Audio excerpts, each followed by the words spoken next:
আসসালামু আলাইকুম। আজকে আমরা আলোচনা করব চেঞ্জিং সেন্টেন্সের একটি গুরুত্বপূর্ণ টপিকস, অ্যাফার্মেটিভ থেকে নেগেটিভ কিভাবে করতে হয়। সহজ কিন্তু গুরুত্বপূর্ণ। প্রত্যেকটা পরীক্ষায় এটা পাওয়া যায়।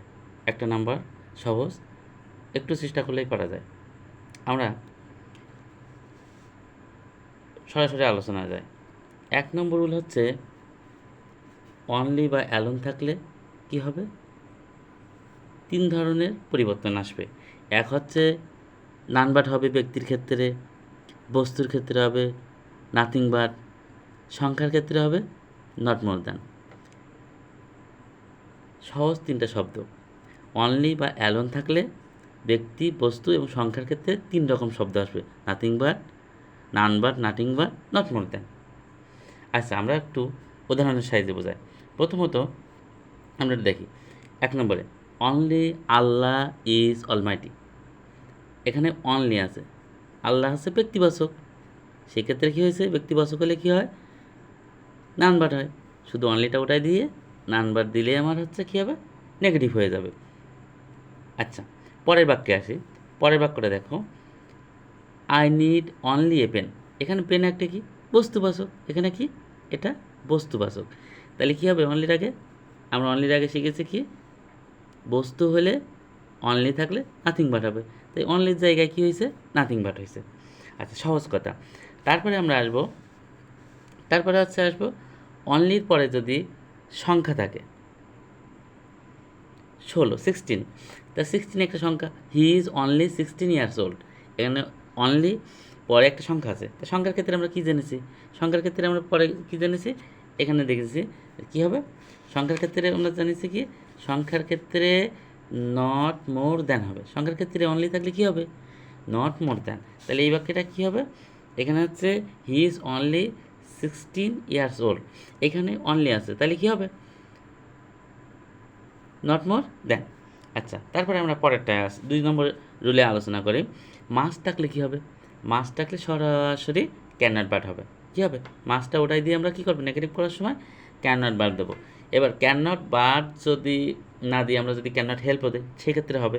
সেই ক্ষেত্রে আমাদের পরবর্তী যে ভার্বটা থাকবে ওটাকে নন ফাইনাইট করে দিতে হবে ভার্ব প্লাস আইএনজি দিয়ে। তার মানে can not but plus verb plus ing হবে, স্ট্রাকচারটা এরকম হবে। যেমন উদাহরণ হিসাবে দেখি আমরা, we must help the poor. আমাদের কি গরিবদের সাহায্য করা দরকার। এখানে মাস্ট আছে, তো মাস্ট আছে, সরাসরি আমরা কী করবো? সরাসরি আমরা মাস্টের বিরুদ্ধে ক্যান নট বাদ দিয়ে দেবো। মাস্ট ওঠাই দেবো, ক্যান নট বাদ দিয়ে দেবো, আমাদের নেগেটিভ শেষ। এক্ষেত্রে আমরা যদি বলি যে না, আমরা হচ্ছে ক্যান নট হেল্প দেবো, সেই ক্ষেত্রে আমরা মাস্ট উঠাই দিয়ে ক্যান নট হেল্পও দিতে পারবো। এবং এর পরবর্তীতে যে ভার্বটা থাকবে তার সাথে কী করবো? ভার্বের সাথে আইএনজি যোগ করে দেবো। বুঝতে আশা করা যায় সমস্যা হবে না। আচ্ছা, 3 নম্বর অলওয়েজ আছে। 3 নম্বর উদাহরণটা আমাদের কী আসে? 3 নম্বর আসে আমাদের অলওয়েজ। অলওয়েজ থাকলে কী হবে? নেভার প্লাস বিপরীত শব্দ, মানে অ্যাফার্মেটিভ যে শব্দটা আছে ওইটার বিপরীত শব্দ হবে। অলওয়েজ আছে। আচ্ছা, অলওয়েজ যদি থাকে তাহলে আমাদের কী হবে? অলওয়েজের থাকলে সেটা নেগেটিভ করার জন্য আমরা নেভার দেবো এবং অ্যাফার্মেটিভ যে শব্দটা আছে তার বিপরীত শব্দ দেবো। আচ্ছা, এখানে আসি। অলওয়েজ, এখানে হি ইজ অলওয়েজ লেট।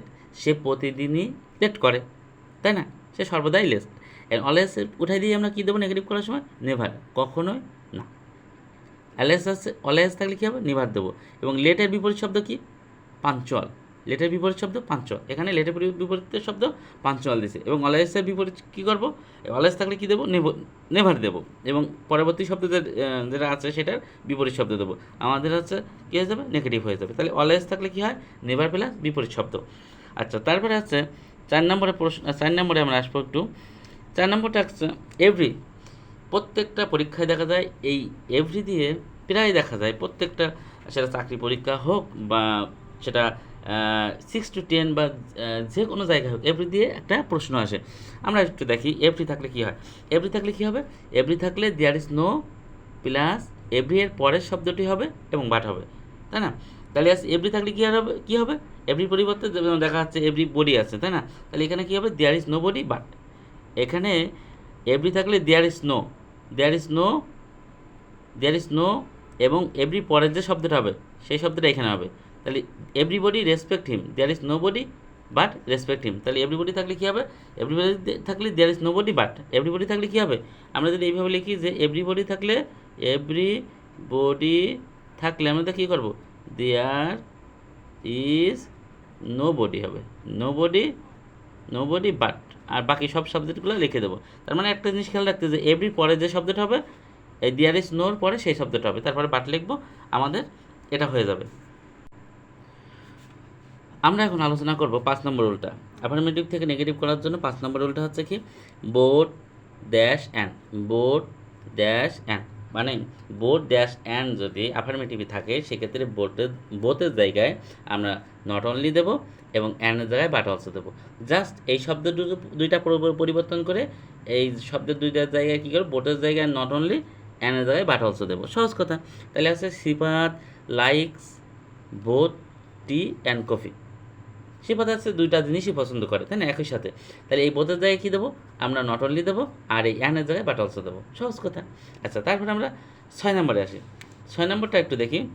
2-2 যদি থাকে, 2-2 যদি থাকে, সেক্ষেত্রে এই 2 জায়গায় আছে সো দেবো, এবং এই 2 জায়গায় আমরা কী দেবো, সাবজেক্ট ড্যাট দেবো, এবং subject plus can could not দেবো। স্ট্রাকচার আমরা সরাসরি দেখতে পাচ্ছি। স্ট্রাকচারটা মনে রাখতে হবে যে এই 2 জায়গায় আছে আমরা সো দেবো, এবং এই 2 জায়গায় আমরা হচ্ছে ড্যাট দেবো। তারপরে ড্যাটের পরে আছে subject plus can could not বসবে, ক্যান অথবা কুড নট বসবে, তাই না। তাহলে আমরা এখানে আসছি একটা বাক্য দেখি, he is too weak he is too weak to walk, তাই না। এখানে 2 জায়গায় আমরা কী দেবো, এই 2 জায়গায় আমরা হচ্ছে সো দেবো, এবং এই 2 জায়গায় আমরা কী দেবো, ড্যাট দেবো, এবং তারপর পরে আছে কি একটা সাবজেক্ট দেবো, আছে কি হি, এবং ক্যান অথবা কুড নট, প্রেজেন্ট টেন্স তাই ক্যান দিলাম, তাহলে কি ক্যান নট দিলাম, এবং বাকি অংশ লিখে দিলাম। তাহলে আমাদের 2 জায়গায় আছে সো এবং 2 জায়গায় আছে ড্যাট, তারপরে subject plus can could not. আচ্ছা, 7 নম্বরটা দেখো একটু। 7 নম্বর হচ্ছে যদি অ্যাফার্মেটিভ থেকে নেগেটিভ করতে হয়, সেক্ষেত্রে একটা সহজ নিয়ম আছে কি, নট যোগ করে দেওয়া এবং তার বিপরীত শব্দ। যে কোনো একটা বাক্যের